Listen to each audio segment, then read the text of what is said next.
The New Creations Bulletins of 1893 to 1901 brought me to the peak of my activities. In 8 years, I disposed of no less than 700 different varieties of flowers, trees, shrubs, vines, and grains, and I had enough newspaper to have satisfied Barnum. Meantime, I had started working on cactus with the aim of removing the spines from the plant and improving its size and nutritive qualities, having long been interested in the idea of producing something that would be useful and profitable for our great southwestern deserts. This was one of my most interesting projects, and one from which I am now confident the world will someday reap an unbelievable benefit. The most elaborate, the most expensive, the most painful and physically difficult, and the most interesting single series of experiments I ever made, I made with the cactus. There were, to begin with, over 1,000 known varieties of this plant listed, and it was necessary for me to obtain specimens of as many of these varieties as possible. Before I was through, I had received, planted, and studied more than 600 of the total number, and my farms carried the largest single collection in the world. As to cost, I paid collectors thousands of dollars for their labors in gathering the specimens, in transportation expenses in getting them to Santa Rosa. In addition, I spent more than 16 years at this work, and kept a sizable force of men at work off and on all the time assisting me. So it was expensive. As to the painful and exhausting nature of the experiment series, I can only say that I would not go through it again for all the rewards man can give. Knowing well the painful and, in some cases, the dangerous nature of the spines of the cactus, I began by exercising the most scrupulous care in handling the plants. But presently, it was clear that kid-glove methods in a venture that forced me to handle as high as 6,000 cactus slabs in one day would prevent any progress being made. So I gritted my teeth and shut my eyes and went into battle. I emerged scarred, pitted, and as full of spines as a pincushion. I had no doubt that my skin has been pierced or entered by 1,000,000 cactus needles. At times I had so many on my hands and face that it was necessary to shave them off with a razor or to sandpaper them down so that, as they worked into the skin, as they do, there would not be enough to each individual spine to cause more than a temporary irritation. This was only one phase of the physical difficulties encountered in the experiment. The cactus slabs are heavy to handle. They grow to enormous size, and some of them to a considerable height, and I had literally hundreds of thousands of them to deal with as time passed, so that the mere manual labor involved was tremendous. But aside from the reward of having produced a new and valuable plant to add to man's store, I was well repaid by the cactus in the interest of its life history and its development during the work, and had for me, absorbed, as I have always been, in the miracles and marvels of nature. Every step of the long series of experiments was full of delight for the naturalist, but more than anything else, I was gratified to be able to prove, through this series, 2 of the fundamental laws that I maintain underlie all biology. The pliability of life, the capacity it has for varying so that successive generations acquire new characteristics, new possibilities and powers, and new advantages, and the capacity for adding these new things to the heredity so that definite improvement is continuous, was one of the first fundamentals I discovered through my early work with plants, and on it I based my experiments. I had proved it time and again to my own satisfaction, but the cactus gave me a demonstration that there could be no possible question about. It is so important that a law, and so significant to man, that I want to tell the life story of the cactus briefly to make the point clear. While varieties of the cactus family are widely scattered through those territories of Earth where the climate is hot and dry, the greatest assortment and the most numerous growths are found throughout the Southwest and in northern Mexico. What we call the southwestern deserts were once ocean bed. Constructional and sedimentary changes occurred that surrounded great arms of the sea and cut off the seawater from the parent bodies, forming inland salt lakes. Evaporation was greater than rainfall, and the lakes began to diminish. As dry land appeared, plant growth found footing. Among other growths were the progenitors of the cactus we know, but they were entirely different in nature and characteristics.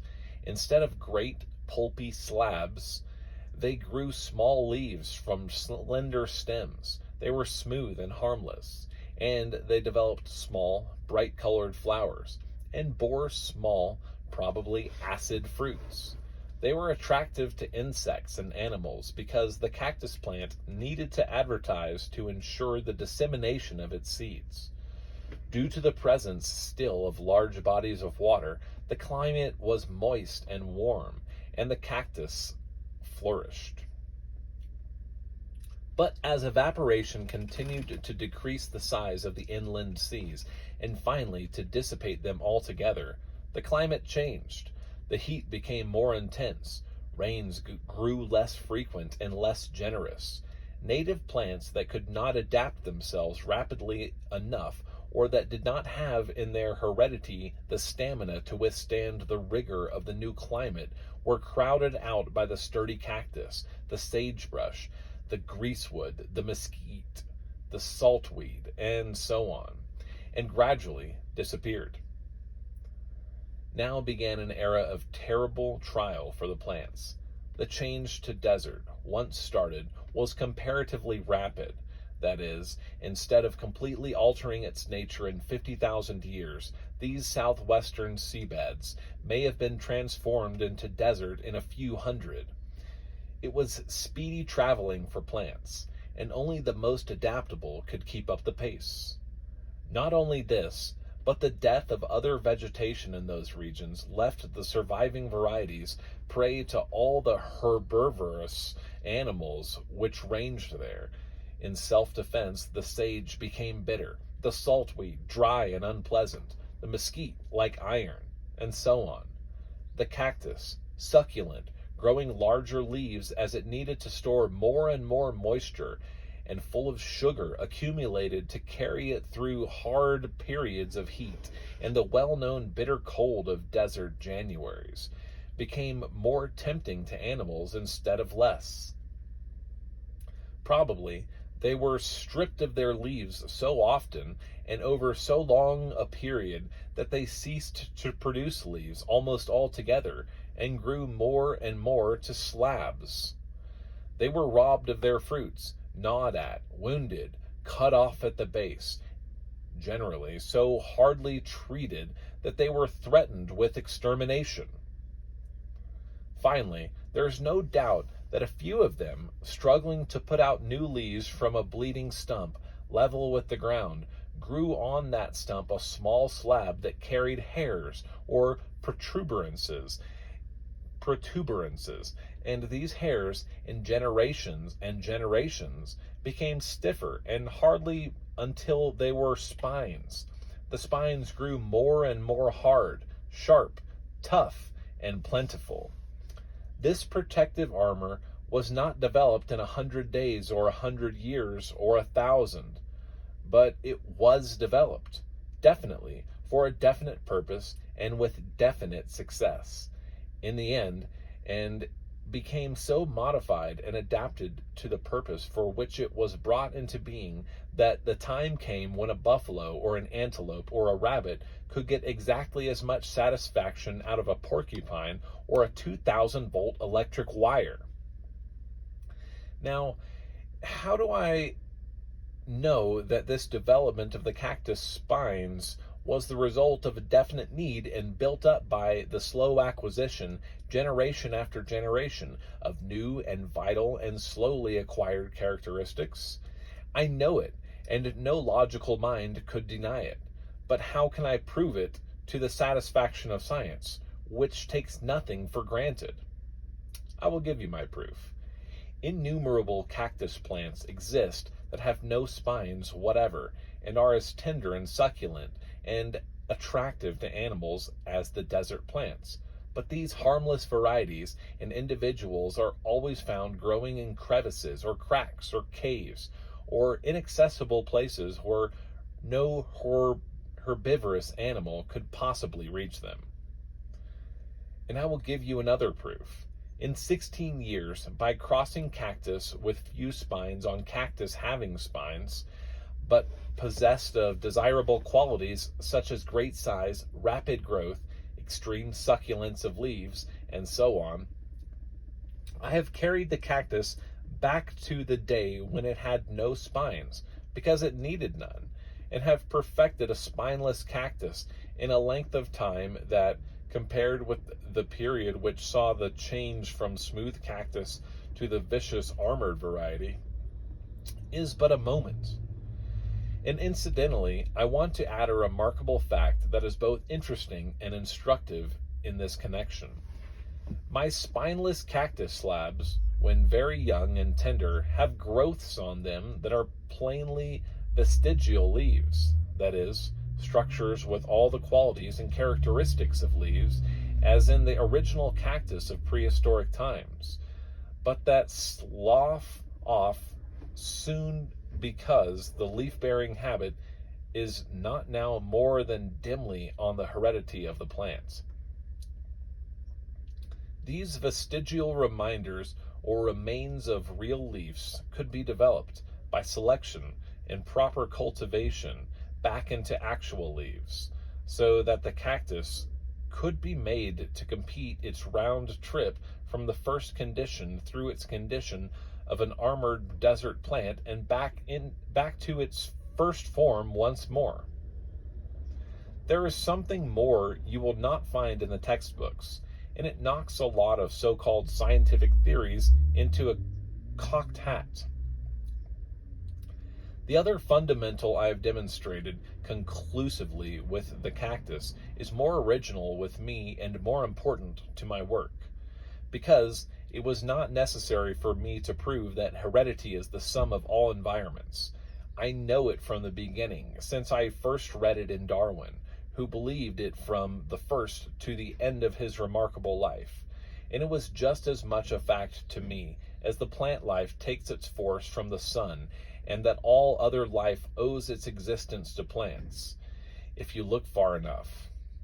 I did need to demonstrate and prove the second theory, because my success was contingent on it, and without it I should have stopped as an ordinary seedsman or nurseryman, and been known now only as the Santa Rosa nurseryman with the place south of the Iron Bridge.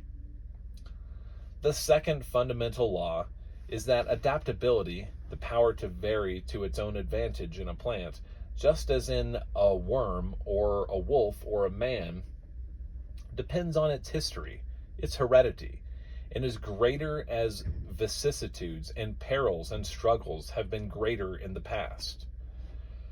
2 young men came to you asking for work. One is the son of a well-to-do family that, for a dozen generations, have found life easy and tranquil and more or less pleasant. The other is the son of a man who was himself buffeted, pressed, driven, persecuted by ill fortune and care and privation, and whose fathers before him never had a chance, but always had to struggle with sweat and toil to gain a bare livelihood. Granted that both families have been equally industrious, honest, and ambitious, which of these 2 boys would you engage? Probably the first, but I want to tell you that 99 times in every 100, the second boy would be just exactly as much better as a risk for you as his stamina, determination, ambition, and quality is better because of the refining and hardening process undergone by his forefathers. In America, we are often amazed at the incapacity and indolence and repeated failures of the sons of our best families, and equally astonished at the rapid rise of young immigrant boys or the children of families reared in the slums of New York. We have a proverb in New England to the effect that from shirt sleeves to shirt sleeves is 3 generations.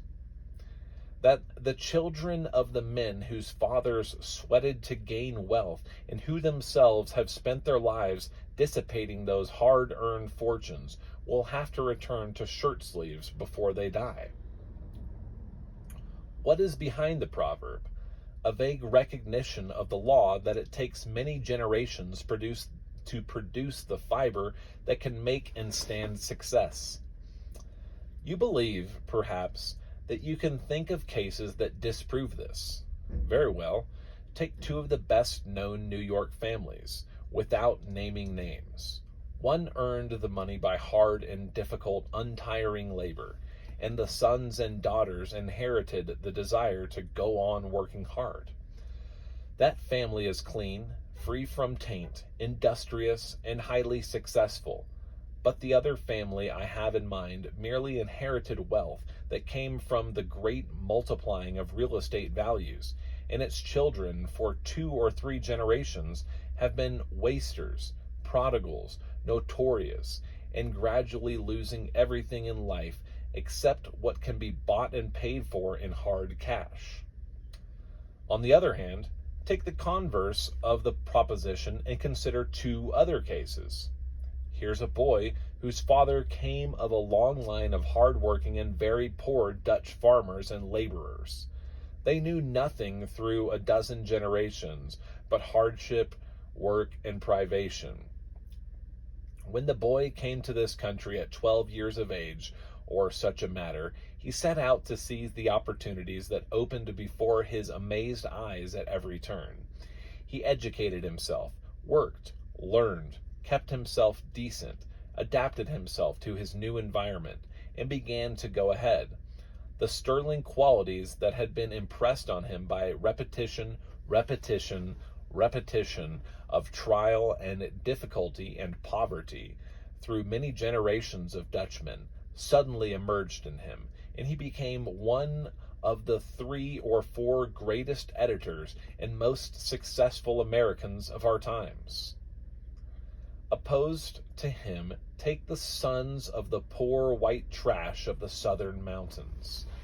Almost without exception, there has been no improvement there in 5 generations. But on the contrary, there has been a steady retrogression. Why? Because hardship and poverty have been accepted as inevitable. These men of those families have surrendered to life. Their women have been discouraged, lazy, slovenly, and worthless from birth, and repetition has impressed on their children sloth, cowardice, unfitness, disease, and degradation. In my work, it was necessary for me to take advantage of every favorable fact and condition I could find. It was a long time before I woke to the fact that the heredity of a plant, its life story, was just as important to me before I began to attempt a development of it as a clinical history of a new patient is necessary to a physician who wants to make a useful diagnosis. When I did, it was this law that I discovered. The plant with the greatest variability was the one with which I could do the most, with the least effort, and with the greatest chance of success. The plant that had lived along for generation after generation without any trouble or stress or hardship or change in its condition and environment was as set in its way as a grindstone and as stubborn as a mule. The cactus presented to me the most perfect possible example of the indubitable truth of this law. Take the rose for contrast.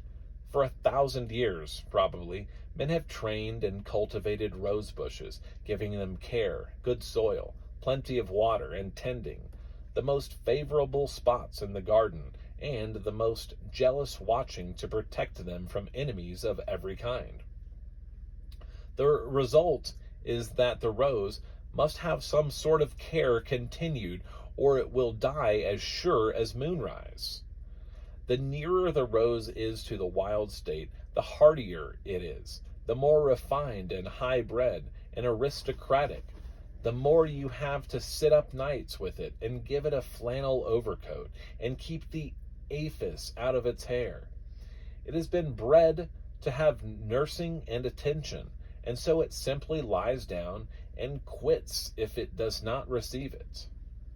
Take the cactus slab, born of generations, thousands of generations of scorching heat, the attacks of enemies, the buffeting of winds, the parching, searing drought of summer, and the bitter, piercing cold of a desert winter. Throw that slab on the ground. From the eyes on the underside will grow roots. From the eyes exposed to the sun will grow new slabs. How can that be? There is not a particle of difference between the eyes above and those below. What taught the cactus to seize at life in this fashion, adjusting itself to apparently impossible circumstances and doing the right thing at the right time in the right direction? Heredity, the lessons its fathers learned through bitter and almost fatal experiences through 10,000 years of struggle for life. Throw a rose cutting on the ground, and it will curl up and die like a fish out of water. Put a slab of cactus away in a dark cellar. Almost anything else in the vegetable world would give up in a few days. Leave the cactus there for 8 months or a year, and then look at it, and you will find that it has put out 2 or 3 or half a dozen feeble, pale, sickly slabs or leaves, and is alive and kicking, and will simply jump ahead if you plant it in the poorest corner of your garden.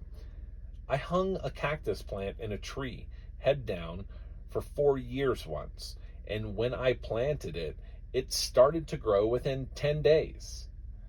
I laid a slab on a shelf that was covered with burlap, and that was 4 feet from the ground, and presently I discovered that the cactus was developing new slabs, and that its roots had gone through the burlap and were feeling their way along the cracks of the adjacent wall, reaching for that earth that was so far below it. You know, you can't have 16 years acquaintance with a plant like that and get to know its personal history and intimate details of its life without conceiving a certain admiration for it, even while you are engaged with a magnifying glass and a pair of forceps and trying to extract from your hand 80 or 90 piercing needles that the same plant has given you as a birthday present. It has been said that my spineless cactus varieties are not a practical benefit to mankind, but I just let that sort of talk go in one ear and out the other. When I remember that in my own boyhood, tomatoes were a forbidden fruit because they were considered poisonous, when I recall the difficulty I had in introducing some of my earliest plums to growers who have since reaped thousands and thousands of dollars from them and have grown them so long that most of them have forgotten whence they came. When I think of the bungling methods used in trying to produce valuable and splendid new varieties of every kind and sort of plant, and the mistakes that are made by farmers and orchidists and gardeners until experience teaches them how the new things should be utilized, and finally, when I consider that very few men understand that the plant developer is only the producer of the new invention and cannot go out into the world and experiment with it to find where it is most remunerative.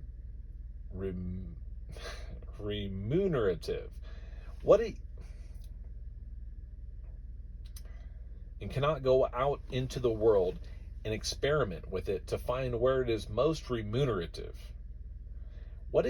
What uses of it are the most profitable, and what treatments of it are necessary to make it most valuable to mankind? I do not worry about the spineless cactus. It will grow with a minimum of care and cultivation on hundreds of thousands of acres now sterile. It is more than 90% water, sugar, and highly valuable mineral elements. it will produce from 150 to 300 tons of forage to the acre, and at the end of 5 or 6 years, 1/3 as much fruit, which is nutritive and delicious, and it will multiply by division, that is, grow from slabs, infinitely, indefinitely, and with incredible rapidity. Once it has a start, jackrabbits alone can keep a new fields of cactus cut off clean to the ground if they are given the run of the place. Nothing can kill it. A plant like that needs no advertising and no apologies.